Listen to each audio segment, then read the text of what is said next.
cacher. Ministre comme ça, c'est la honte. Un ministre doit incarner l'exemplarité. Elle a trahi la fonction. Une ministre de l'État qui tombe enceinte hors mariage. Que dit la Bible? Elle ne peut plus représenter l'État dans cet État. Une ministre enceinte qui va respecter ce genre de gouvernement? Elle a trahi la fonction. Un ministre doit incarner l'exemplarité. Venir enceinte? Ah, vraiment ce pays, on respecte plus rien alors. Une femme doit se respecter. Une ministre enceinte, elle a trahi la fonction. Elle devait se cacher. Elle devait attendre. Elle ne peut plus représenter l'État dans cet État. Voilà ce qu'on entend. Voilà ce qu'on lit. Et pendant ce temps, notre peuple tombe dans la partie est de la RDC. Nos villages brûlent à Rutshuru. Nos enfants dorment sous des bâches à Goma. Notre diplomatie se bat pour que le monde entende le cri de la RDC. Mais au cœur de ce drame national, c'est une femme qu'on dit être enceinte qu'on juge. C'est une ministre, Thérèse Kaikwamba Wagner. C'est elle qu'on attaque. Pas pour son incompétence, pas pour une faute de gestion, mais pour un fait aussi ancien que la vie elle-même. Il paraît qu'elle porte un enfant. Et là, je pose une question à nous tous, Congolaises et Congolais. Écoutez, depuis quand donner la vie est-il devenu un crime moral?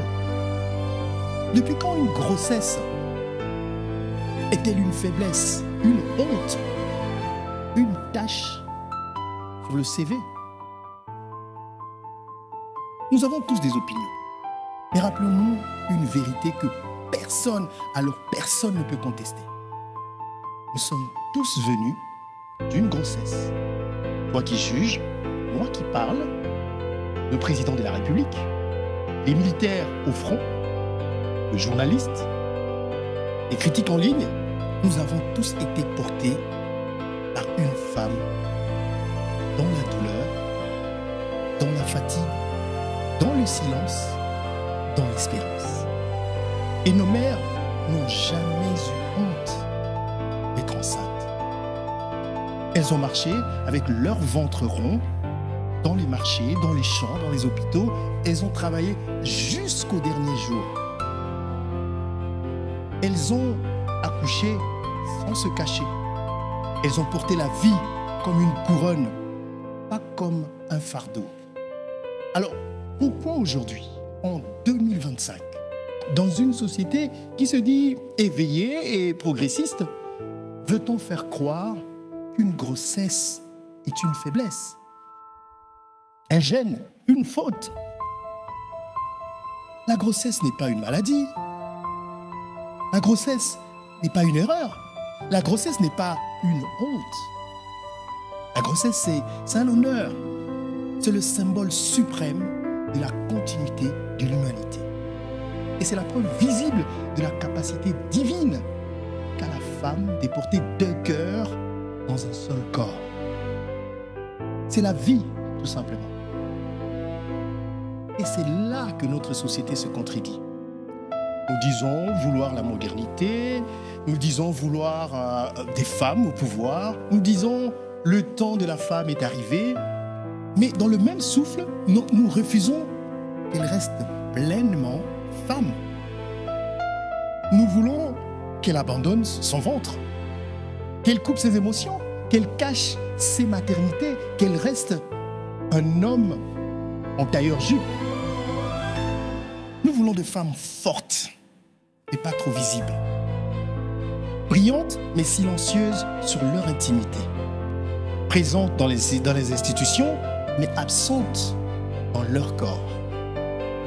Mais soyons sincères, cette femme dont on parle, ce n'est pas un concept abstrait.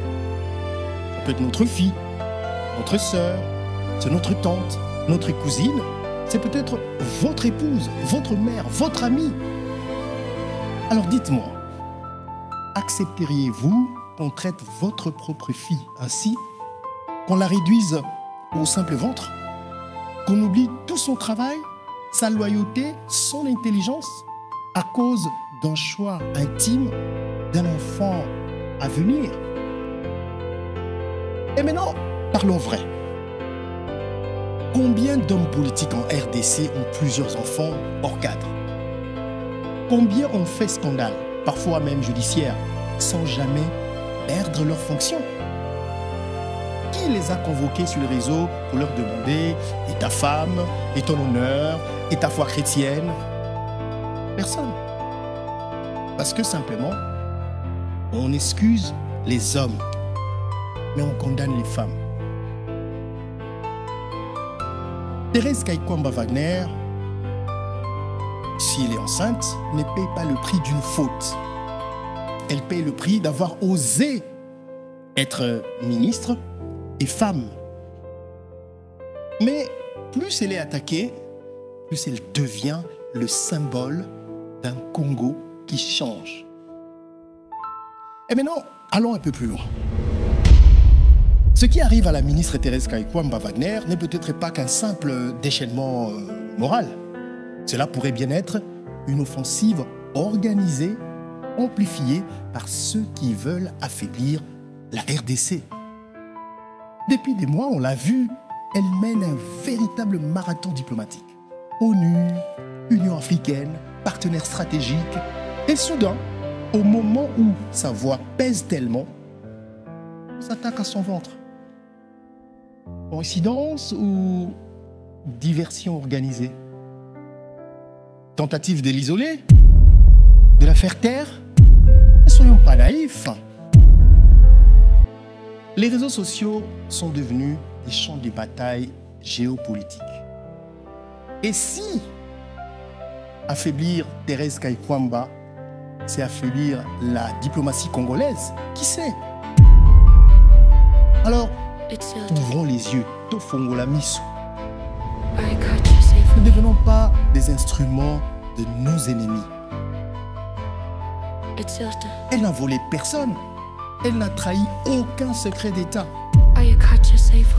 Et si c'est vrai, peut-être qu'elle porte juste un enfant. Est-ce que cela suffit vraiment pour l'humilier? Madame la ministre, si vous me regardez, écoutez bien. Vous n'avez rien à justifier. Et si c'est vrai ce que les gens disent, vous portez la vie. Vous portez le Congo et tenez bon. Je vais dire ceci aux internautes. Écoutez, avant de partager, réfléchissez. Internet est un miroir. Aux hommes et aux femmes politiques, ne laissez pas le silence devenir lâcheté. Soutenez votre collègue. Aux médias, je veux dire, la liberté d'expression est une responsabilité. À vous, Madame la ministre, vous ouvrez un chemin. Votre ventre n'est pas une faiblesse, c'est une force. La grossesse, c'est la promesse que la vie continue malgré la douleur. C'est la preuve que la femme est encore et toujours le berceau de notre avenir commun. Alors, cessons de juger la maternité comme si c'était une erreur. Parce que si nous ne sommes pas capables de respecter une femme enceinte, ça veut dire que nous ne sommes pas encore prêts pour le progrès que nous prêchons. À vous de juger. À vous de réfléchir. Et à vous, Madame la ministre, continuez de marcher. Vous êtes debout pour beaucoup plus que vous-même. Parce que porter la vie n'est pas une faute. Hashtag, porter la vie n'est pas une faute. Je m'appelle Marius Mouhunda et je vous remercie de nous avoir suivis.